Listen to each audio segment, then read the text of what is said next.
+3 5th semester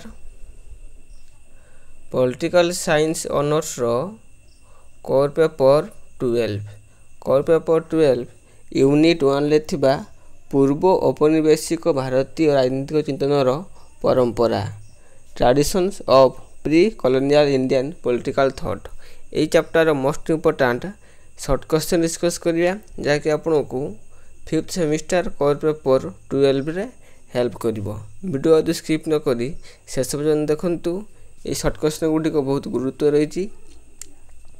आपण प्रथम भाई चैनल को आछंती ते गोटे लाइक दियंतु, सांग मान को वीडियोटी शेयर करंतु एवं गोटे सब्सक्राइब करंतु, जा फल मु जो नेक्स्ट वीडियो अपलोड करिवे आपण प्रथम नोटिफिकेशन पाई परिबे एवं वीडियोटी को देखि परिबे।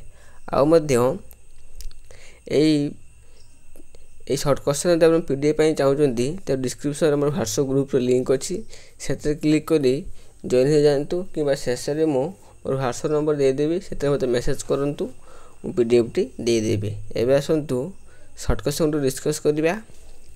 प्रथम क्वेश्चन आसुची डैश भारतीय राजनीतिक चिंतन परंपरा सबुठारु गुरुत्वपूर्ण स्थान ग्रहण करछि। डैश भारतीय राजनीतिक चिंतन परंपरा रे सबुठारु गुरुत्वपूर्ण स्थान ग्रहण करछि किए ना कौटिल्य। कौटिल्य होचंती भारतीय राजनीतिक चिंतनर परंपरा रे सबुठारु गुरुत्वपूर्ण स्थान ग्रहण करछंती। नेक्स्ट क्वेश्चन ब्रह्म समाज उत्पत्ति डैश कालरू होईछि ना वैदिक कालरू ब्रह्म समाज उत्पत्ति होईछि।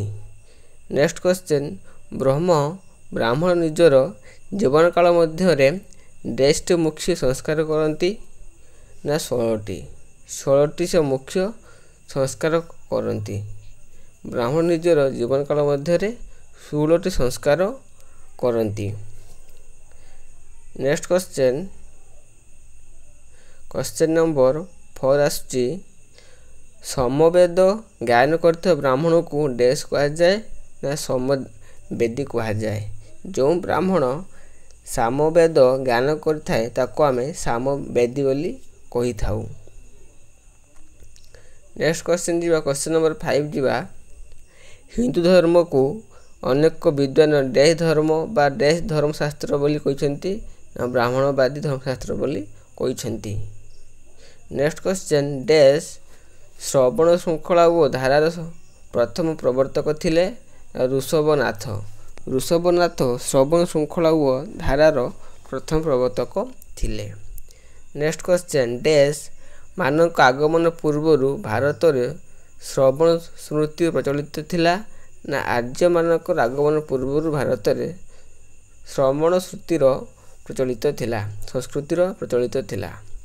नेक्स्ट क्वेश्चन श्रवण संस्कृतिर संस्थापक डैश रे विश्वास करथुले ना तपस्या रे विश्वास करथुले।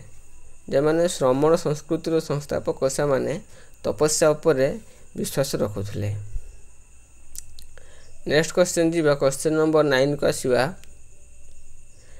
श्रवण आंदोलन प्राचीन भारत रो हिंदू धर्म समाज रो हिंदू धर्म समांतर एक डैश आंदोलन एक अणवैदिक आंदोलन।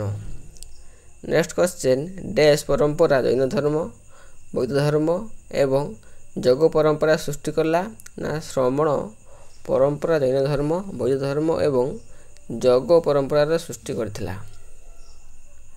नेक्स्ट क्वेश्चन डैश एवं डैश संपर्कित धारणा सृष्टि करिया पई श्रवण परंपरा दायी ना संस्कार और मोक्ष संपर्कित धारणा सृष्टि करिया पई श्रवण परंपरा दायी। नेक्स्ट क्वेश्चन नंबर 12 आछि कूल कल को जैन धर्म रो डैश कहा जाए ना मनु कहा जाए। कूल कर को जैन धर्म रे मनु कहा जाए। नेक्स्ट क्वेश्चन डैश मानक समूह को धर्म और नीतिर मार्ग देखाइछंती ना शलाका माने। शलाका माने मानव समूह को धर्म और नीतिर मार्ग देखाइछंती। नेक्स्ट क्वेश्चन डैश और डैश संस्कृति मुख्यतः श्रमण संस्कृति थिला ना आर्य और द्राविड़। आर्य और द्राविड़ थिला संस्कृतिर मुख्यतः श्रमण संस्कृति। नेक्स्ट क्वेश्चन ऋग्वेदर श्रवणों डैश शब्द प्रयोग देखा मिलूला ना अर्थ। अर्थ शब्द देखा मिलू थाए। नेक्स्ट क्वेश्चन नंबर 16 आसूची डैश और डैश धर्म उभय श्रमण संस्कृतिर परिचायक अटे ना जैन और बौद्ध धर्म उभय श्रमण संस्कृतिर परिचायक अटे। नेक्स्ट क्वेश्चन जैन धर्म बौद्ध धर्म अपेक्षा डैश अटे ना प्राचीन अटे। नेक्स्ट क्वेश्चन बौद्ध धर्म मतरे निर्माण डैश स्थिति अटे स्वतंत्रतार स्थिति अटे। नेक्स्ट क्वेश्चन नंबर 19 आसूची जैन धर्म निर्माण को डैश स्थिति रूपे घोषणा करिथाए ना मोक्षर स्थिति रूपे घोषणा करिथाए। नेक्स्ट क्वेश्चन जैन धर्म अनुसार डैश अधिक सार्वभौमिक अटे ना आत्मा। जैन धर्म अनुसार आत्मा अधिक सार्वभौमिक अटे। नेक्स्ट क्वेश्चन नंबर 21 आसूची बौद्ध धर्म मतरे केवल डैश वस्तुर आत्मा रही ना सजीव वस्तुर आत्मा रही।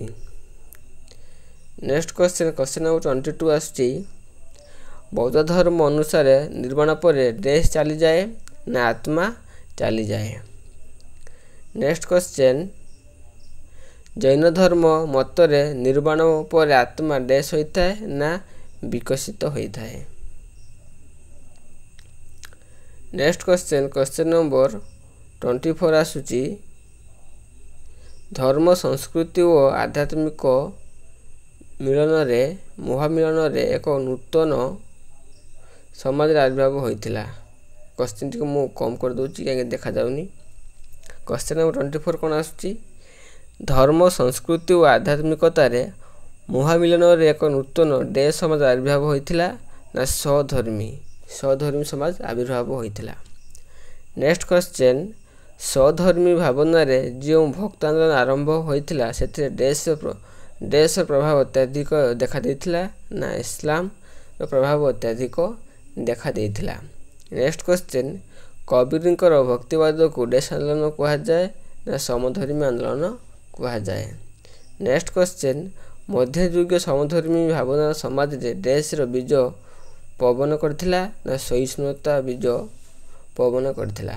या थिला आपनकर 5th सेमिस्टर कोर पेपर 12 रो unit 1 most important short question जम डिस्कस कली। मु कहि रखुछु डिस्क्रिप्शन रे व्हाट्सएप ग्रुप लिंक अछि सेते आपण क्लिक करके व्हाट्सएप ग्रुप रे जॉइन हो जानतु नहरे मोर रहउछु व्हाट्सएप नंबर एथरे मते मेसेज करंतु मु आपनको पीडीएफ दे देबी। एटा जो मोर व्हाट्सएप नंबर एथरे मते मेसेज करंतु मु पीडीएफ टी दे देबी एवं निश्चित रूपे चैनल टी सब्सक्राइब करंतु जा फल मु जो नेक्स्ट वीडियो अपलोड करी आपन प्रथम नोटिफिकेशन टी पाई परिबे एवं देखि परिबे आ मध्य चैनल सब्सक्राइब करिया फल रे ए चैनल टी अधिक ग्रो हेबो जा फल रे मते बहुत भल लागिवो एवं गोटे सब्सक्राइब करंतु एवं आपन सहयोग निहाती दरकार चैनल टी ग्रो हबा पई। धन्यवाद।